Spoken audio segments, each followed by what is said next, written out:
Ngunzapa apika itatimo zerti elonangia. Mbenila marangunzapa so aikepika mo aussi. C'est toujours Choupombibas. Maître Foué, Dédé Vianney.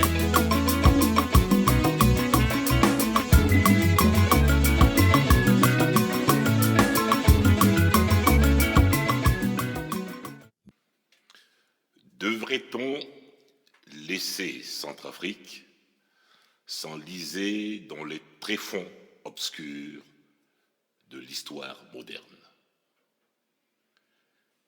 Discours pour l'éveil et le réveil des engagements citoyens. Jamais ce pays, qui a connu à un moment improbable de son histoire l'éveil politique de sa jeunesse, notamment celui de ses étudiants des années 1979, aurait-on pu dire qu'il sombrerait dans une décadence aussi profonde, à la fois intellectuelle, politique et morale. Et pourtant, c'est bien la crainte de ce qu'il est en train de se produire et d'advenir aujourd'hui en Centrafrique, avec une gouvernance de liesse jouissive caractérisée par la destruction des fondamentaux de l'état de droit, les barbouzeries au sommet de l'État, les enlèvements d'État, les raquettes d'État, la prédation de l'économie nationale. Que veulent-ils vraiment faire de Centrafrique et de son peuple? Le président de la République, les fidèles de son parti et leur gouvernement ont-ils pleinement conscience de ce qu'ils infligent à l'avenir de ce pays?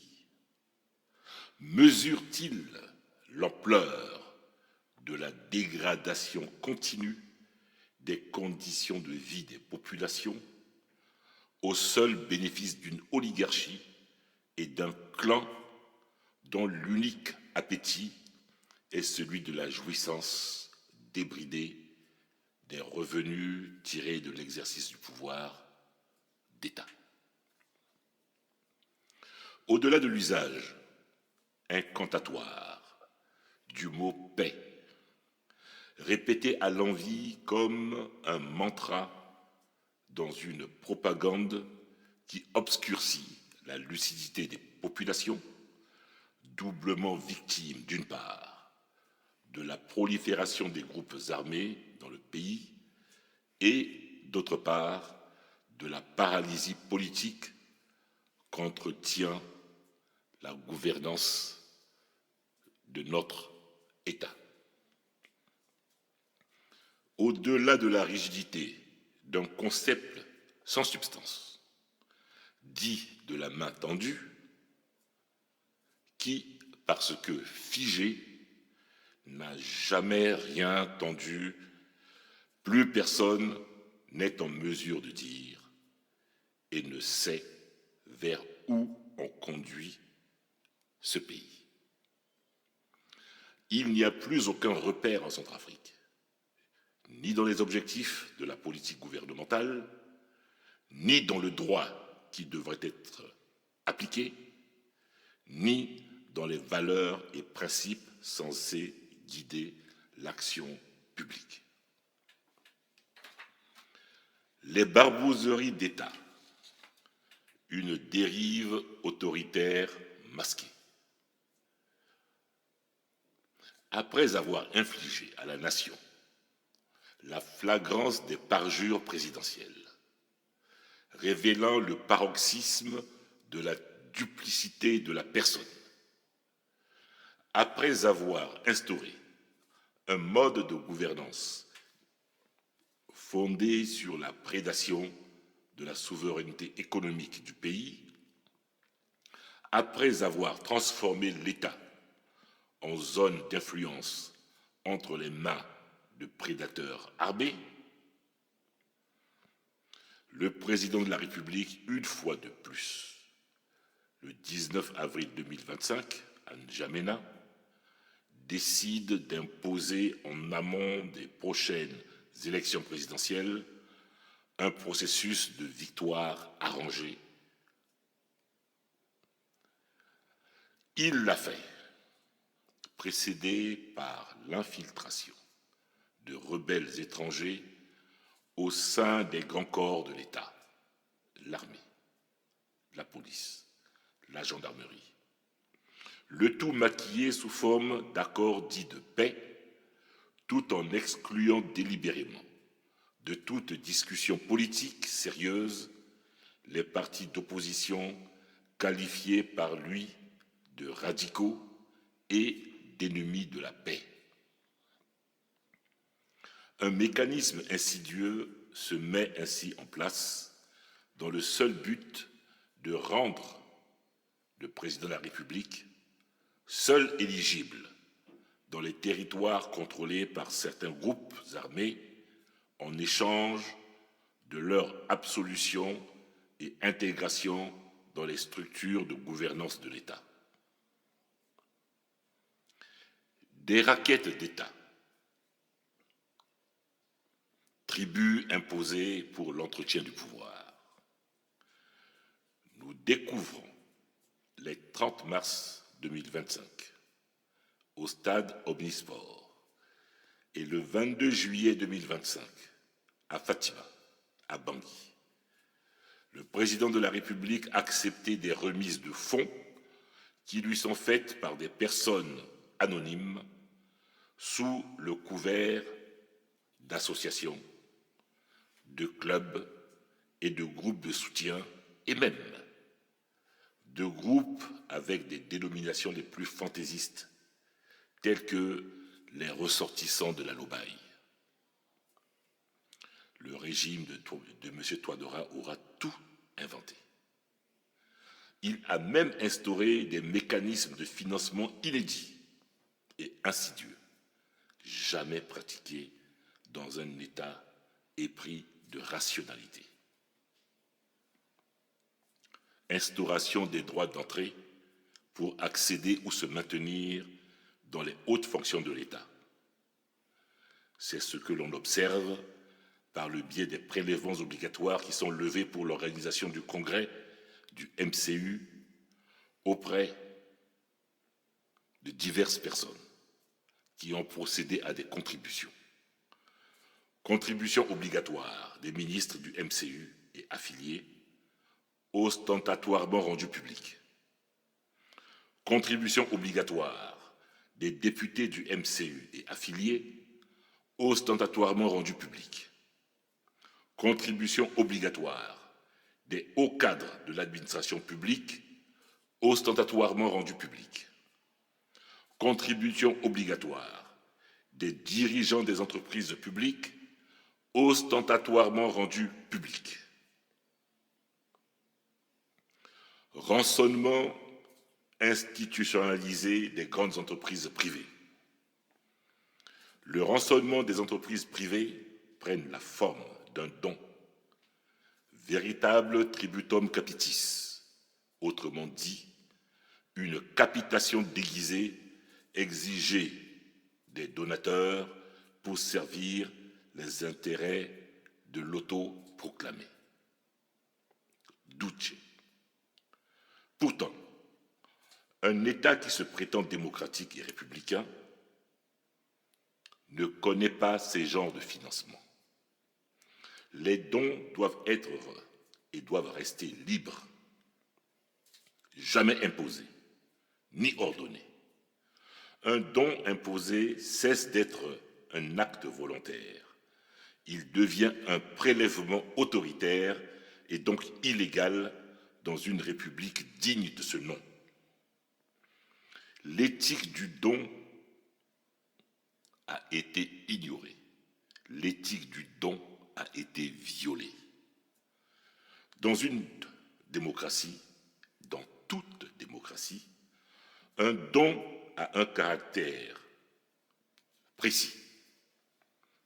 Un don politique, qu'il serve à payer une caution électorale ou à financer une campagne, doit répondre à 3 règles fondamentales: la transparence, l'équité, la neutralité économique.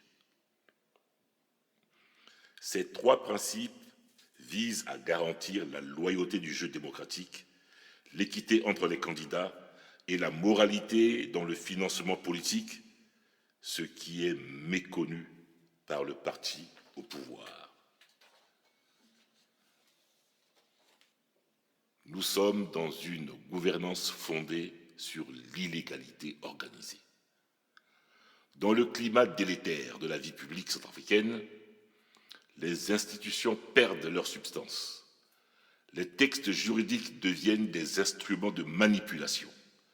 Et le droit se plie aux besoins du régime, au mépris de la Constitution, des lois ordinaires et des pratiques de bonne gouvernance. Le régime ne gouverne plus, il s'impose. Il n'écoute plus, il ordonne. Il ne sert plus l'État, il le confisque. La politique se résume désormais à un exercice de contrôle absolu où la loyauté au chef supplante la compétence, où l'allégeance partisane prend le pas sur l'intérêt national et où les plus cyniques prospèrent aux dépens des plus méritants. La morale publique est en ruine à force de détournement, de favoritisme et de clientélisme érigé en système.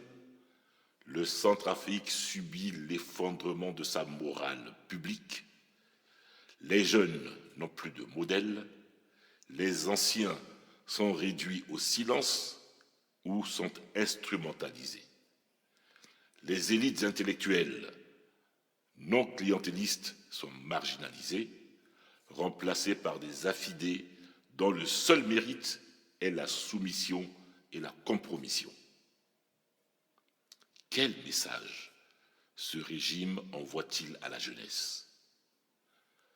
Qu'il ne sert à rien d'étudier, qu'il ne sert à rien de se former ou de servir son pays avec intégrité, que seul compte la proximité avec le pouvoir et tout est permis quand on est du bon côté de la barrière. Un pays confisqué, un peuple en otage. Les populations centrafricaines, déjà meurtries par des décennies de crise, sont aujourd'hui prises en otage entre 2 violences. Celle visible des groupes armés qui occupent les territoires et celle plus insidieuse d'un pouvoir central devenu complice de leur présence. Les citoyens ne savent plus à qui se fier. L'État censé les protéger les abandonne ou les exploite. Et pendant ce temps, la misère s'accroît.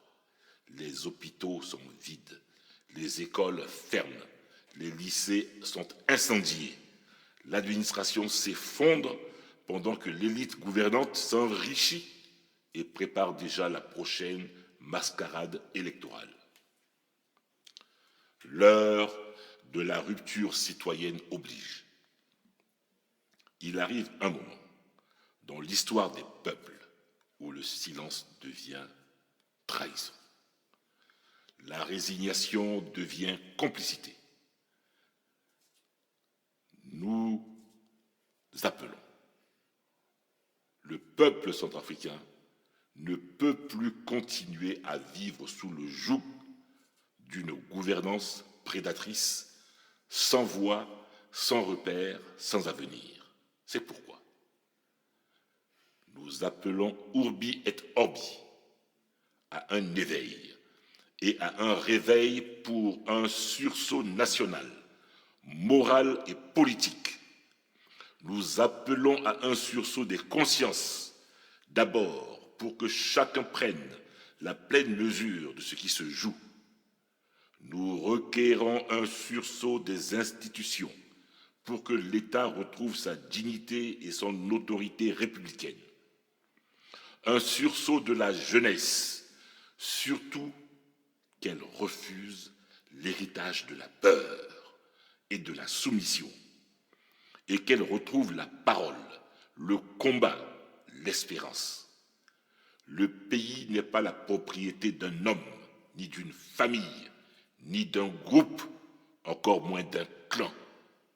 Le pays n'est pas un marché où l'on vend des postes, des territoires, des consciences. Le Centrafrique est une nation, une république, une communauté de destin.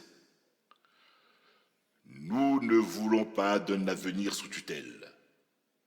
Nous ne voulons pas d'un pouvoir confisqué par la peur et le mensonge. Nous voulons un État juste, une démocratie réelle, un peuple debout. Il est encore temps d'éviter l'irréparable. C'est maintenant qu'il faut percevoir l'imposture et l'arrêter. Je vous remercie.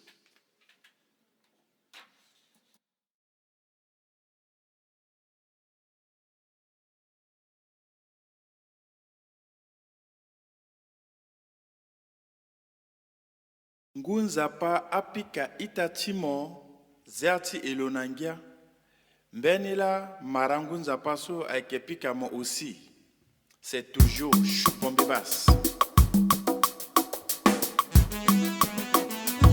Maître Foué, Dédé Vianney.